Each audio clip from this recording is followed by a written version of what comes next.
Nós estamos na Lei da Liberdade, 825 a 872, capítulo 10. Como é de praxe, nem poderia ser diferente, né? Nós iniciamos com uma prece, pedindo a Deus, a Jesus, que nos envolva neste momento especial pela qual nós estamos reunidos, para aprendermos um pouco mais de teus ensinamentos, Jesus, e dos bons espíritos que passaram para nós.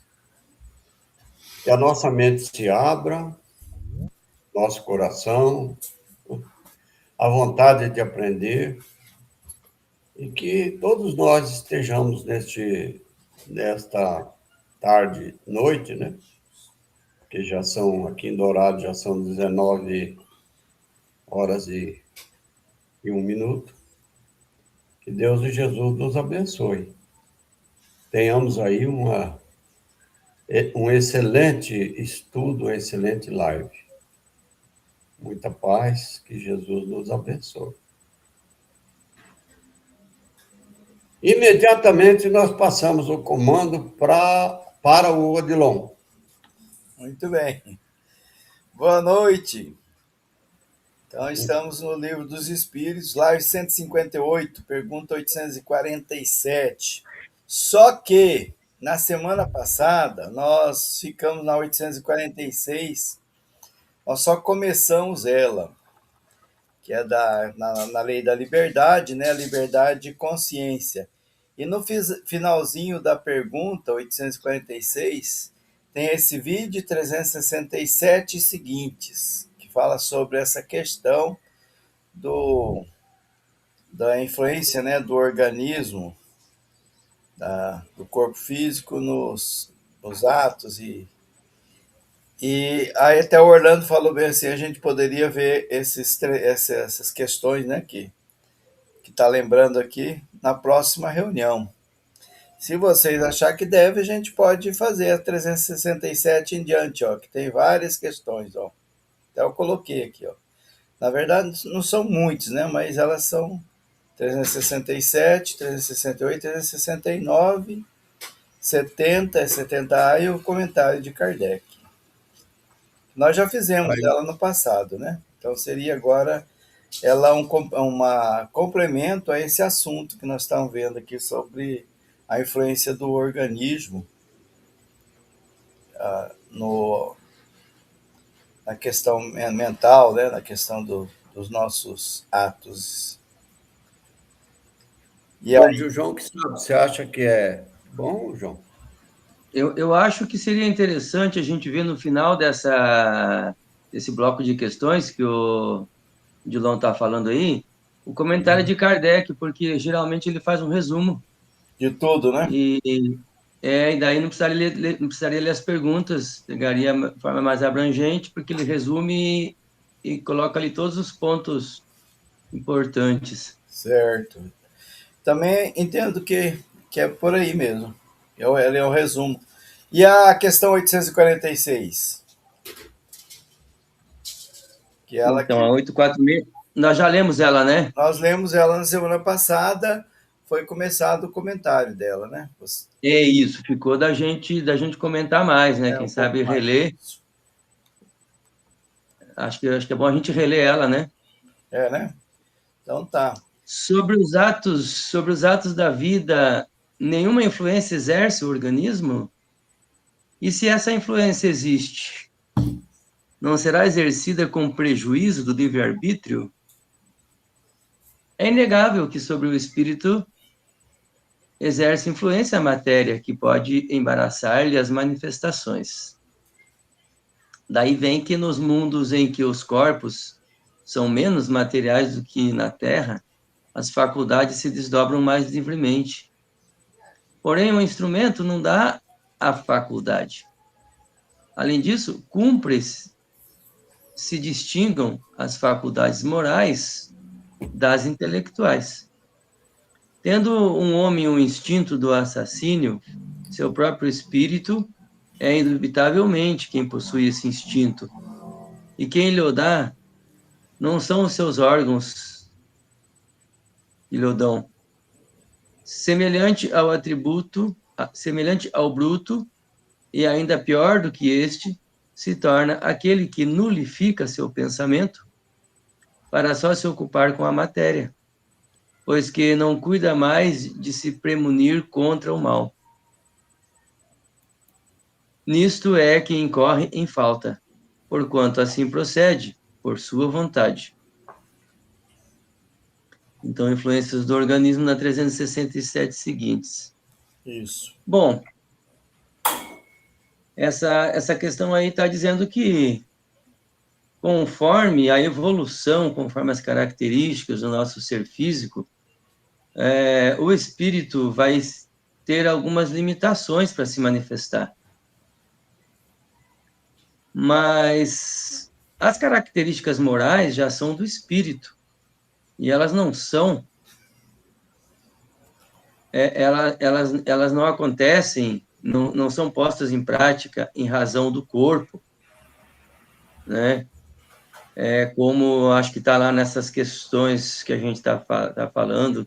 Eu lembro que falava assim, um corpo bilioso, naquele tempo entendiam que tinha alguns humores, alguns líquidos do corpo que poderiam transformar a pessoa numa pessoa muito irritadiça, muito zangada, muito brava, né? E aí, então isso não é do organismo que vem. Essas características são características do espírito. Se a pessoa é colérica, se a pessoa é agressiva, se a pessoa tem instintos, e aí está dizendo, se alguém resolve assassinar alguém, não é porque tem um organismo, um corpo assassino, é porque o espírito ainda traz essa característica, né, de resolver as coisas desencarnando o seu semelhante. Então, acho que eu, em resumo aí, o que quer dizer é que pode sim o espírito ter limitações ou expressar de forma imperfeita algumas coisas, mas ele não vai ter características morais ruins em razão do corpo que tem, ou em razão daquilo que comeu, né? Porque aí também tem isso, né? Ah, comeu tal coisa. É lógico que, e aí nós temos uma questão bem impactante, que é a questão do uso de substâncias que alteram o estado de consciência. E aí vai facilitar com que o espírito se exponha mais, né? O espírito se torne menos controlador de si mesmo, como acontece quando bebe álcool, né? Quando a gente bebe álcool, fica mais solto, se expressa com mais autenticidade sobre aquilo sobre o seu caráter moral. Eu entendo assim. E quando usa drogas, então, fica muito mais fácil. Eu acho que até de potencializar uma tendência ruim, né? Um mal pendor que a gente tenha, acho que pode ser até potencializado pelo uso de uma substância. Mas não é o caso aí. Aí está falando de uma característica natural do organismo. Se o organismo pode exercer influência e se essa influência prejudica o livre-arbítrio. Conclusão. Não é o organismo que vai determinar o livre-arbítrio. O livre-arbítrio é determinado pelo espírito. É isso. Que às vezes é muito comum a gente ouvir, né? As pessoas inverter as coisas, nós mesmos em alguns momentos, né? Falar, não, a gente não quer querer assumir determinadas ações e botar a culpa no corpo. Não, mas eu sou isso por causa que eu tenho essa limitação física, eu tenho esse problema, né? Por conta disso. Uma pessoa que às vezes tem alguns comportamentos indesejáveis, né? Ah, não, vocês têm que ter paciência comigo, é que eu tenho essa limitação, por isso que eu sou assim, às vezes eu sou grosseiro, né? Eu sou mal educado, porque eu tenho um probleminha aqui, então isso me deixa nervoso, né? Então ele está explicando aí que é justamente o inverso, né? Eu, eu tenho que trabalhar cada vez mais para que eu controle e eu comande o meu corpo físico. É o meu corpo físico, não é ele que manda em mim. Tem até aquela frase da carne é fraca, né? Carne é fraca coisa nenhuma. É o espírito que usa desse recurso muitas vezes para poder se esquivar de assumir responsabilidades. Isso é comum, às vezes, a pessoa fazer. Ocorre até de a gente atribuir as nossas reações, né, o tipo de uso do livre-arbítrio que nós fazemos, atribuir ao que a outra pessoa nos fez. Se a outra pessoa nos atingiu com uma fala agressiva, humilhante, desrespeitosa, né, de uma característica assim, a gente atribui uma certa reação corporal, que é aquilo que ocorre com a resposta que a gente tem, que o nosso organismo tem quando a gente recebe uma agressão, por exemplo, né? E aí é muito claro que isso é associado ao corpo indevidamente, porque a gente costuma dizer assim: mas eu não sou de ferro. Eu não sou de ferro para aguentar isso quieto. E é como se o espírito, né, se ele fosse, como se o corpo se fosse de ferro, ele ia aguentar bem. E não é uma questão do corpo, né, é uma questão do espírito. Então, se a gente fosse de ferro, seria muito pior, porque daí a reação seria muito mais forte, muito mais violenta. É. Mais comentário, Orlando? Então, eu acho que é isso aí mesmo que o João falou, né? Mesmo porque muitas vezes você pega um corpo todo deformado, porque é a prova que você tem que passar, né? É aquela. E aí, que culpa que tem o corpo? O corpo é uma matéria, né? É. Essa pergunta é interessante, essa pergunta do Orlando, né? O que é o corpo? No Espiritismo, isso é muito claro e muito distinto das outras filosofias religiosas, porque o corpo é um instrumento de experimentação da vida na matéria densa. O corpo é esse instrumento.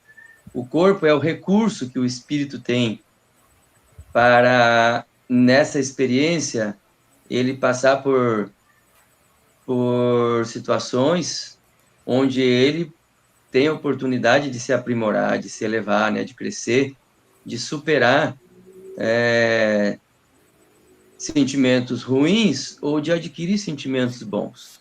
Então, o corpo é o instrumento, aqui para nós, o corpo é um instrumento de manifestação do espírito, assim como é para nós, no nosso estágio evolutivo, o nosso perispírito no mundo espiritual. Também é o nosso instrumento de manifestação, de ação sobre o mundo do espírito. Nós ainda não sabemos agir no nosso grau de evolução. Claro que isso é muito mais complexo, né? E não está nessa questão aí. Espiritualmente, não sabemos agir ainda sem o nosso perispírito. O nosso perispírito precisa. Nós ainda usamos muito o perispírito. Por isso que temos esse perispírito ainda tão denso, né? Que são os nossos instrumentos de expressão e de manifestação da nossa vontade, do nosso querer e daquilo que nós precisamos fazer. É isso. Vamos para frente, vamos lá no resumo do Kardec. Vamos lá. Em diante. Seguintes. Aqui. Aí está. Tá aí ele, né?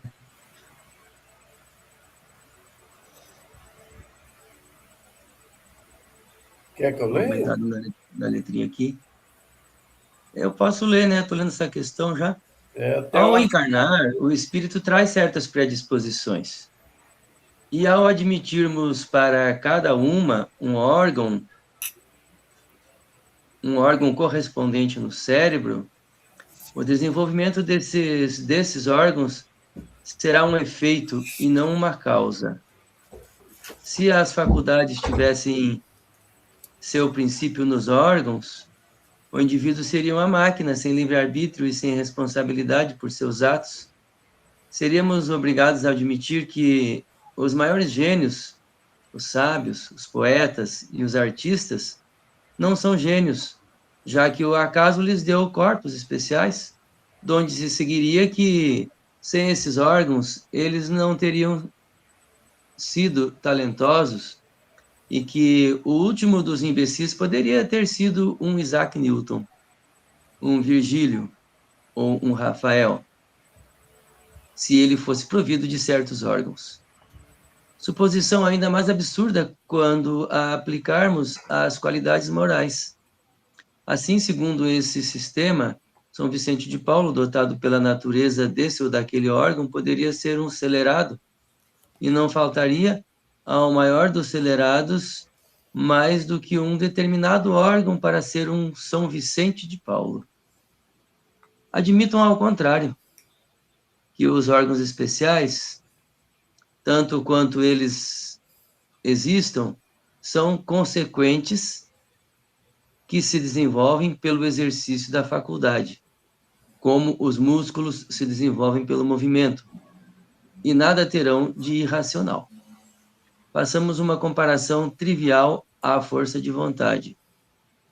Por alguns sinais fisionômicos, vocês reconhecem o homem viciado na bebida. Serão esses sinais que fazem dele um ébrio? Ou será a ebriedade que faz nascer nele tais sinais? Podemos dizer que os órgãos recebem a marca das faculdades. Quer fechar aí, Odilon, essa reflexão? A gente traz predisposições por conta dos nossos atos, né, do passado. A gente acaba, por exemplo, tendo predisposições para uma enfermidade, para alguns desajustes até no campo mesmo do mental, né? Que são resultado que nós já passamos, já fomos. Então a reencarnação, ela não muda aquilo que nós somos, as experiências que nós adquirimos. Daí então, às vezes, o equívoco de jogar tudo por conta da matéria. A matéria que é responsável pelo que eu faço, que eu sou, né? Mas, na verdade, o que eu faço, que eu sou, é resultado de uma construção minha, das minhas experiências que eu passei em outras vidas. E, o livre-arbítrio está presente. E ele é limitado, às vezes, por mim mesmo, né? Pelas minhas atitudes, pelo que eu me tornei, pelo que eu construí. Ah, não, mas o meu corpo físico, as minhas predisposições, elas limitam, né? Então, não, na verdade, não acontece o livre-arbítrio, mas fui eu que fiz isso, né? Fui eu que construí essa questão, né? Exerci mal a minha liberdade em determinadas situações ou épocas, e hoje eu tenho essa limitação de não poder fazer tudo o que eu gostaria de fazer, né? Que eu queria fazer. Às vezes, eu, por exemplo, eu não posso me alimentar, né, de forma diferente, né? É uma limitação. Mas daí, quem que é responsável por isso? Se eu fui por exemplo, um alcoólatra, né, e trago a parte digestiva lesionada, né, e hoje eu não posso me alimentar de forma plena, né, igual a outras pessoas. Então, sempre quem está no comando sou eu, né? Deus me deu essa liberdade de me construir, de me fazer. Acho que é isso. Então É mais, é mais ou aí menos entram aqui. algumas questões, né, que ajudam a gente a entender um pouquinho melhor o que está sendo dito. Quando a gente fala, tem uma palavra na medicina as malformações do feto, que é a teratologia. E quando acontecem essas malformações do feto, a medicina vai tentar explicar, né, pelas características genéticas, ascendência genética, por várias coisas, né? Pela falta de nutrientes da mãe, por isso, por aquilo.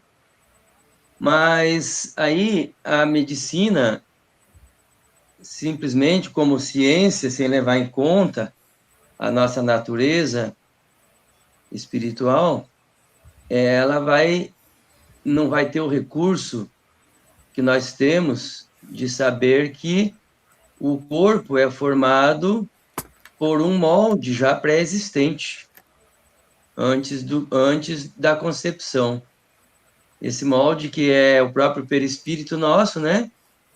E que nós chamamos de modelo organizador biológico. E vai organizar, então, o seu corpo, o corpo que ele precisa para a experiência necessária e adequada para a sua evolução.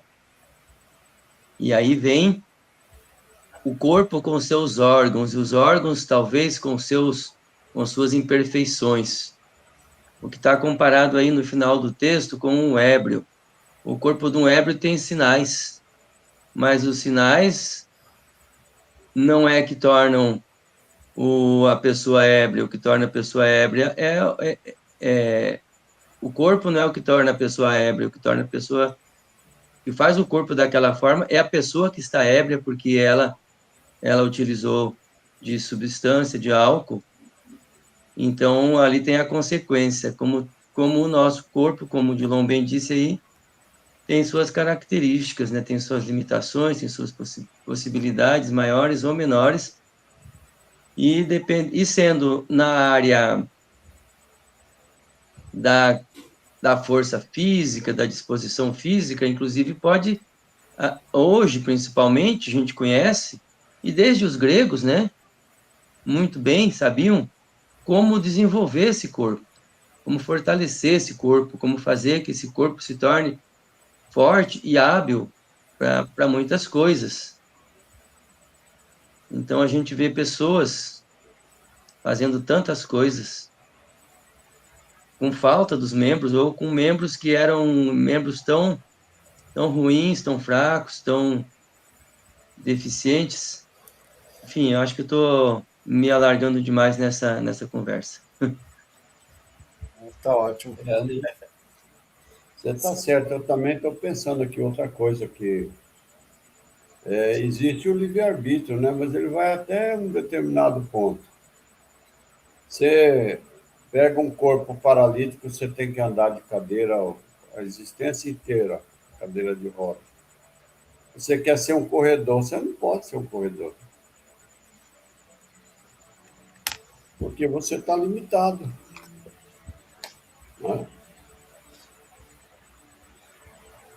Né?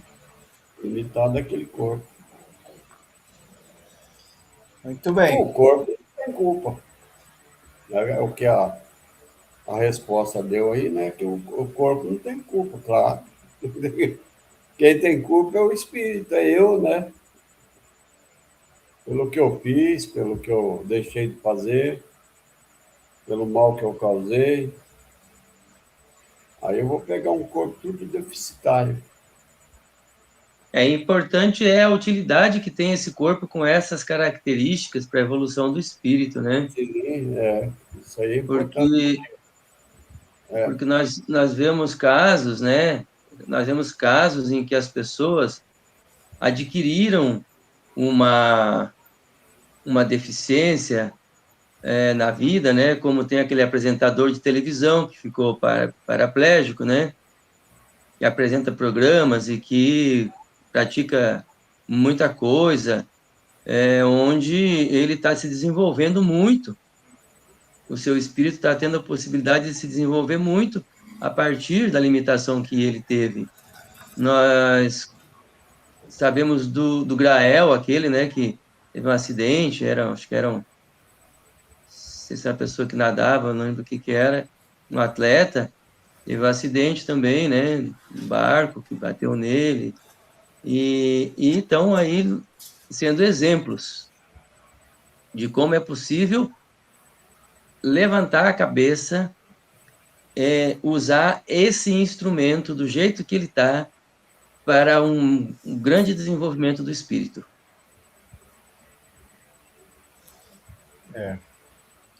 Superação. Muito bem. Exatamente. Compensação, muitas vezes, né? Compensa com outras coisas, né? Não pode correr mais, mas agora ele usa uma bicicleta apropriada, um triciclo, para participar, e ele é um competidor de nível mundial, que compete a nível de Olimpíadas. Isso mesmo. Para frente. Quer trazer gente? Então, vamos à pergunta do dia. A 847. 847. A aberração das faculdades tira o homem o livre-arbítrio, já não é senhor do seu pensamento, aquele cuja inteligência se acha turbada por uma causa qualquer. E desde então, já não tem liberdade, e essa aberração constitui muitas vezes uma punição para o espírito, que porventura tenha sido noutra existência fútil, orgulhoso, ou tenha feito mau uso de suas faculdades. Pode esse espírito, em tal caso, renascer no corpo de um idiota. É o que eu acabei de falar aí, né? Como o déspota, no de um escravo, e o mal rico, ou de um mendigo. O espírito, porém, sofre por efeito deste constrangimento, de que tem perfeita consciência. Está aí a ação da matéria. 371 é e seguintes. Pois é o que eu acabei de falar, né? Você aprontou, fez, né? E agora você vai nascer privado e fazer alguma coisa, vai ficar limitado. O cara, às vezes, é um gênio, mas só trabalhava para o mal, fazia só o mal, fazia bomba atômica para destruir os outros. Aí nasce no corpo de um idiota, né, que não tem noção de nada, a cabeça, o cérebro não funciona. Tudo para poder ele espiar, né? Passar pela aprovação que ele tem para passar. É o que eu entendi. Esse termo aberração, ele está em desuso, né, João? Acho que não se usa. Ele é meio estranho, né? Os nossos tempos. É uma alteração muito grande, né? Uma alteração praticamente extrema, onde a pessoa, por exemplo, ela nasce na palavra que se dizia imbecil, né, com toda a limitação do uso do raciocínio, do uso da expressão, ou seja, ali talvez com uma grande... como é que fala? Deficiência cerebral, tem uma palavra que me fugiu agora, né? Uma paralisia cerebral muito grande. E não, aí o cérebro não consegue expressar nada. E a pessoa está lá compreendendo tudo, mas não consegue fazer, não consegue expressar. Então é uma aberração, né, da capacidade, da faculdade cerebral nesse caso. Ali na outra tradução, você olhou lá, Dilon? Não. Fala a deformação da faculdade. Acho que fica mais leve. Uhum. Fica mais leve. Tá certo. Eu estou olhando aqui numa outra tradução, que foi o mano velho Orlando que me deu esse livro aqui. Essa edição.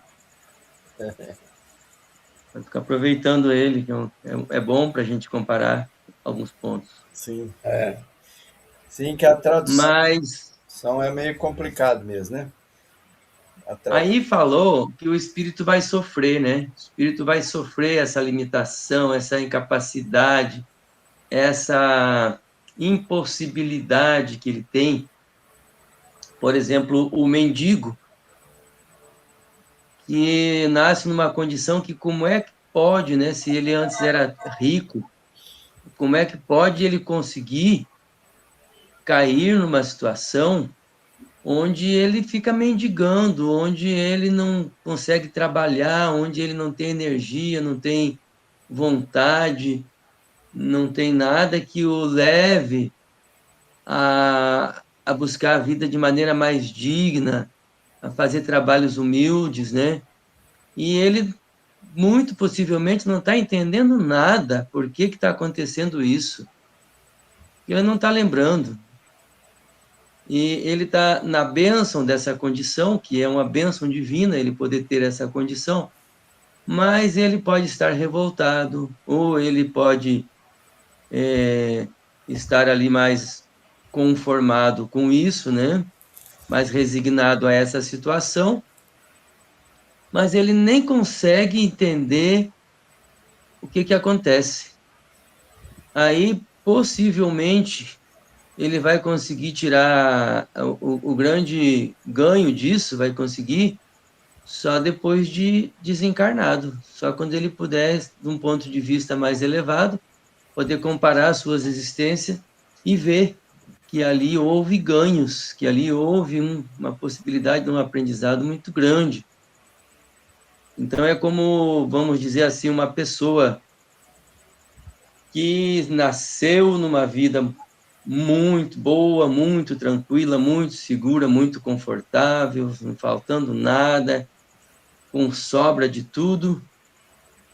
E aí, numa altura da vida, acontece um revés muito grande e essa pessoa perde tudo, tudo, tudo, a ponto de ter que ir procurar um emprego muito humilde. E aí, se essa pessoa encontrar esse emprego muito humilde, sobreviver dele, e encontrar ajuda das pessoas, e se erguer com isso, essa pessoa vai tirar lições tão grandes na vida que antes ela não tinha conseguido tirar na experiência de rico que estava tendo. E aí é até muito fácil, né? Já tirar consequências e dizer assim, puxa, consegui ver como que eu sou forte, como que eu tenho força, como que Deus, olhando por outro ponto de vista, como que Deus dá tudo que a gente precisa e tão pouco já me era o suficiente para sobreviver e para crescer. Enquanto antes gastava tanto e talvez não dava sentido à vida.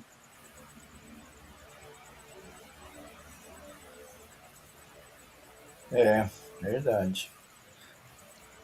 Aí que vem os atenuantes e agravantes, né, de atos, de atitudes. Aquele que tem todas as condições comete o mesmo ato com aquele que tem as condições extremamente limitadas.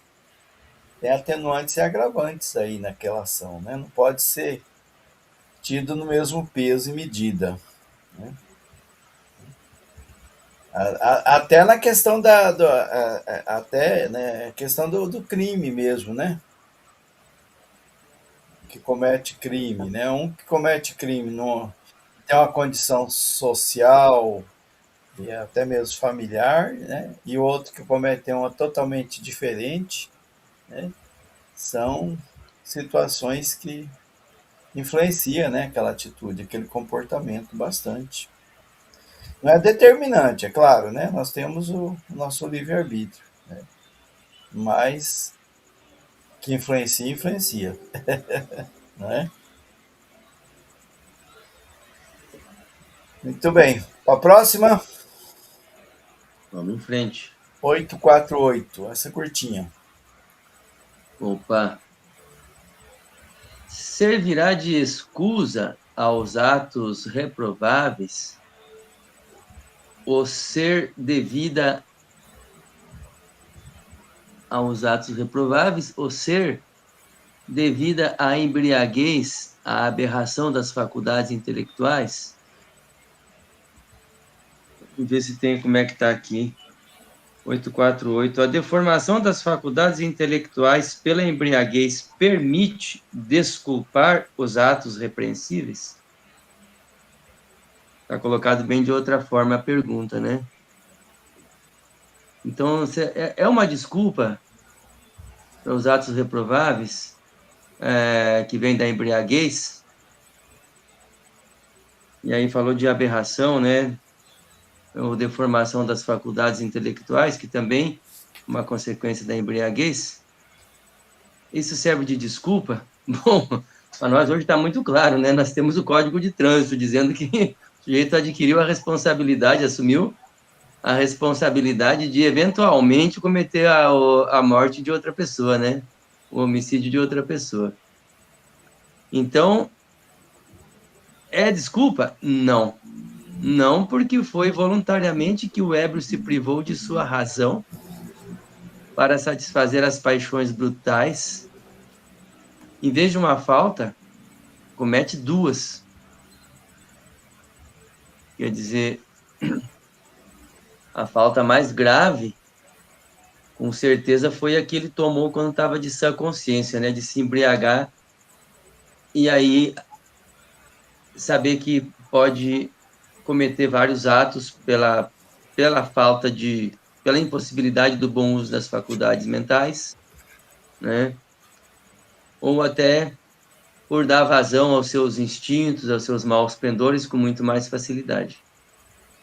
E aí ele vai agredir alguém, vai matar alguém, vai se vingar de alguém, vai expressar o seu ciúme, coisas assim.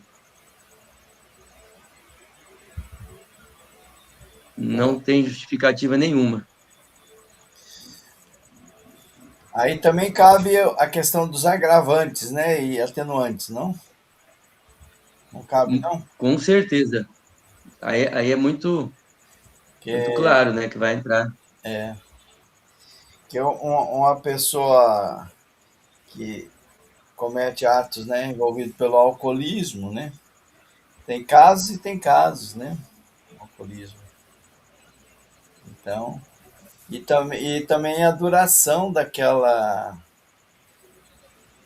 Eu não gosto da palavra penalidade, né? Mas daquele sofrimento, daquela culpa, daquela dor que a pessoa passa, vai depender muito também dela, né? Quando ela desperta para um novo caminhar, aquilo ali é atenuado, né? Ela não precisa passar pelo sofrimento por tanto tempo, portanto, dependendo da forma como ela encara aquilo ali, né? As compensações, né? Os arrependimentos, né? Arrependimento é muito importante. É bem complexa essa parte, né, que você está falando, porque vamos imaginar uma pessoa que comete um crime passional. O que é a paixão? Impulso.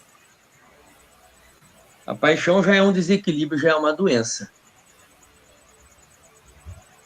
né? Já é vista pela ciência, pela compreensão espiritual, como uma doença. A pessoa está doente, está desequilibrada, ela se fixou tanto, ela agiu de forma que ela chegou a esse ponto.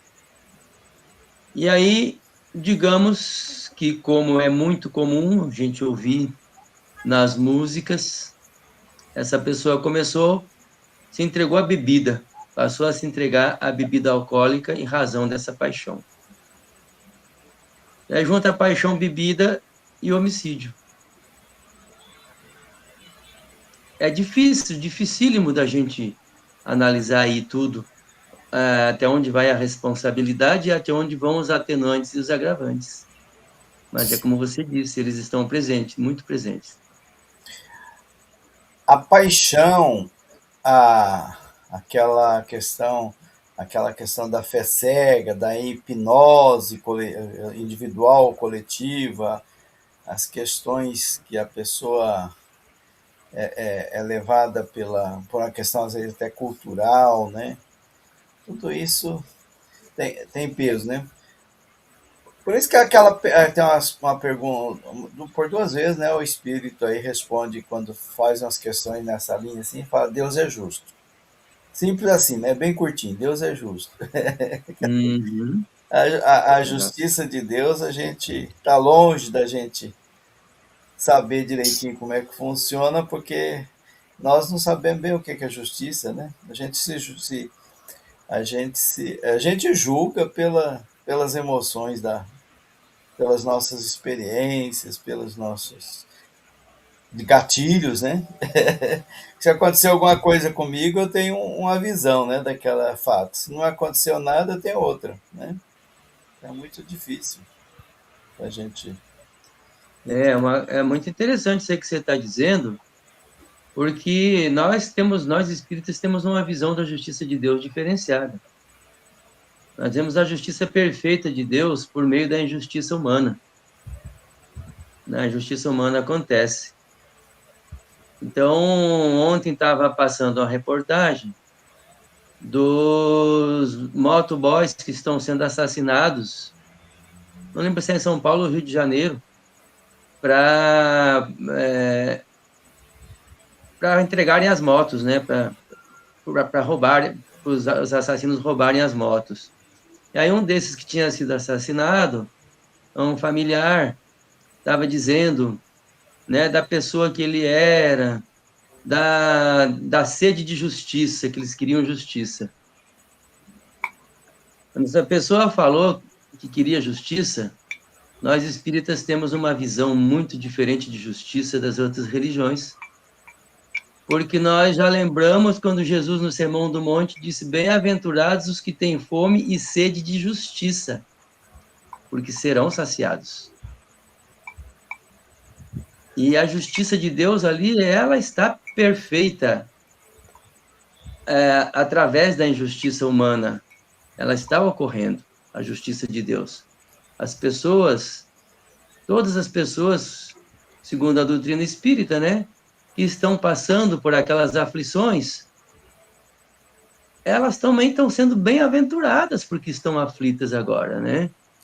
Porque agora estão chorando e tal. Tudo isso que está dizendo, ali está acontecendo possibilidades, está tendo oportunidades das pessoas crescerem, das pessoas repararem, das pessoas se redimirem de erros do passado e das pessoas aprenderem a se conformar com a justiça de Deus e simplesmente entregar para a justiça humana os responsáveis, os algozes né, dessa jornada agora, para que a justiça humana faça a eles que for feito, havendo a colaboração necessária, claro, mas se aparentemente não houver justiça, o espírita ele não tem muito com o que se afligir, porque a justiça verdadeira ele sabe que está sendo feita e será feita integralmente. é, pro espírita, em especial no espírita que aceita essas questões, né?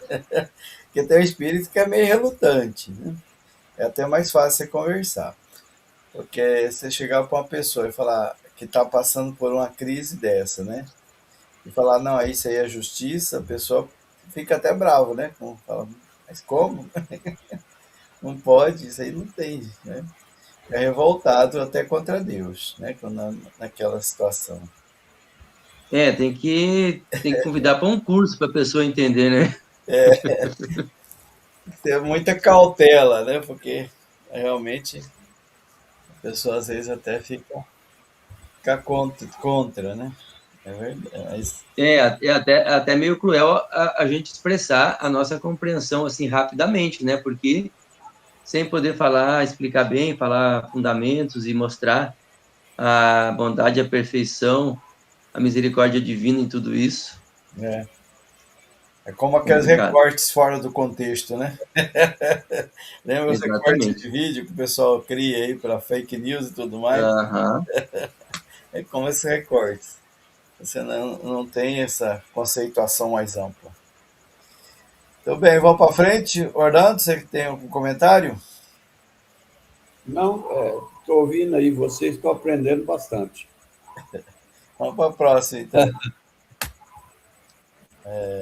Boa demais a colocação.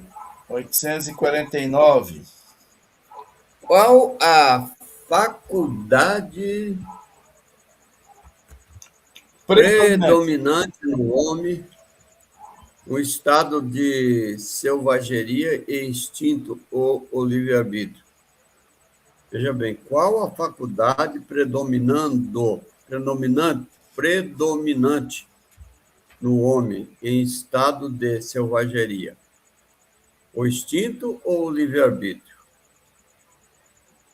O instinto, o que não impede de agir com inteira liberdade. No tocante a certas coisas, mas aplica como a criança essa liberdade às suas necessidades. E ela se amplia com a inteligência. Consequentemente, tu que és mais esclarecido do que um selvagem, também é mais responsável pelo que fazes do que um selvagem ou pelos seus atos. Então, aqui quer dizer o seguinte, que a pessoa que está em estado de selvageria, ele age mais pelo instinto, né? Do que outra coisa. Agora, ele tem liberdade também de agir, de fazer o que quer. Já, lógico que a culpa dele existe, não tenha dúvida, mas é como uma criança, né? A criança pode fazer o que fazer, mas é naquela simplicidade de criança, aquela inocência. Eles agem assim quase como inocente, né?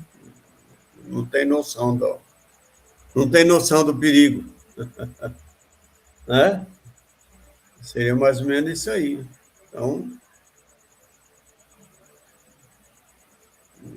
eu não tenho mais nada para colocar. Eu acho que seria isso aí. É pelo instinto mesmo. E aí já a culpabilidade vai ser bem menor também, né? Vai ter culpa também, não tenha dúvida. Ele tem que aprender, né? Então, vai ter algumas consequências que é para poder aprender. Digamos que você não conhece nada, você é um selvagem. Você vê lá uma bandeja de óleo fervendo ali. A primeira vez você coloca a mão, porque você acha que aquilo ali não vai fazer nada. Depois dói, né? Você aprendeu que não deve colocar mais. Então, aos poucos, vai aprendendo, vai desenvolvendo a inteligência, vai aparecendo. Mas até lá faz mais pelo instinto do que. E vai aprender realmente com o instinto também. Ele faz a comparação aqui com a criança, né? Eu poderia fazer uma comparação, por exemplo, com os animais, né? Os animais agem por instinto. Às vezes eu vou levar comida, sobra de comida ali para os cachorrinhos que estão de rua, aí eu assovio, né? Vem 4 cachorros. O que pode mais é ele come sozinho. Ele só deixa os outros comer quando, quando ele está saciado. É egoísmo isso? Não, é instinto. Ele faz isso. A criança também, ela muitas vezes ela age assim, né? Quando tem vários que é aqueles É instinto animal. é o instinto. Eu tenho que sobreviver. Você nem existe para mim, né? Para mim existe eu, né? Eu sou o centro de tudo. Eu tenho que sobreviver, eu tenho que existir. Então, agora, à medida que nós vamos adquirindo mais conhecimento, quando a gente mantém esse comportamento, daí já passa a ser egoísmo, né? Aí já não é mais um instinto, né? É egoísmo mesmo. Eu que sou ganancioso, eu quero tudo para mim. não me importo com que o outro que está lá passando por necessidades, eu quero o meu e pronto. Então, aí a questão, né, de liberdade, ela vai no instinto, vai pela necessidade de sobrevivência, né? Agora no homem racional vai pela ganância, né? Às vezes a atitude, não é? Pois é, o que ficou para mim assim um pouco mais complicado para entender é a segunda afirmação da resposta, né? Diz que esse homem ele age predominantemente pelo instinto, mas essa predominância do instinto não o impede de agir com inteira liberdade. Eu tenho a impressão que agir pelo instinto é não conseguir agir com inteira liberdade, porque o instinto é uma reação muito automática, impensada. O instinto não é raciocinado. Então você vai pelo grande impulso, né, de defesa, pelo grande impulso de sobrevivência, pelo grande impulso de sentir um prazer, né? E aí, como esse impulso, essa força instintiva, ela é irracional, eu tenho a sensação de que perde uma parte da liberdade, né? Ela é uma inteligência certeira, um instinto, né? Ele ajuda a pessoa a se defender, ajuda a pessoa a subsistir e se reproduzir, mas ela não é a coisa pensada. Por isso que é instinto, a diferença é isso, né? É. É instintivo. E aí, para mim, ela cerceia, ela tolhe, diminui, né, a liberdade. Aí ficou complicado, aí eu não Eu posso entendo. discordar do espírito, mas tô meio que querendo discordar. Eu Tá também, eu faltando, também, tá também faltando entendo alguma assim. coisa para mim entender melhor isso. Também entendo assim, o instinto é uma reação automática, né? Ah, Uhum. não tem, você não tem a capacidade de decidir ali, você age e pronto, né? Eu também acho que é assim. Olha só a tradução, a outra tradução. É, A faculdade predominante é o instinto, o que não o impede de agir com inteira liberdade para certas coisas. No tocante a certas coisas, não é no tocante a tudo. Para certas coisas, né? Então, como está dizendo aí, tem a liberdade, sim, tem a liberdade, mas não é para tudo. Naquilo que é instinto. No restante, para as outras coisas, tem inteira liberdade. E aí vai aprendendo a agir com ponderação, né, raciocinando, entendendo, e isso vai sobrepondo as reações instintivas. à medida que vai diminuindo o instinto, vai aumentando a liberdade de ação, né? A razão, não é isso? Isso, como a criança, ela utiliza para suas necessidades, mas a liberdade se amplia com o desenvolvimento da inteligência. A inteligência. Então, bem, nosso horário, 3 minutos. 3 minutos. Vamos encerrar, né? Vamos encerrar. Podemos. Você quer fazer a prece, Dilon? Faz a prece para nós. Tá bom.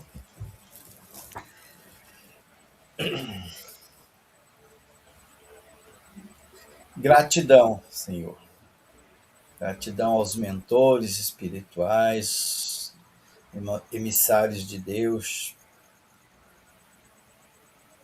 Gratidão pela noite, pelo estudo dessa noite, pelas reflexões, pelas intuições que sabemos que recebemos, que esses ensinamentos, essas reflexões possam nos tornar melhores.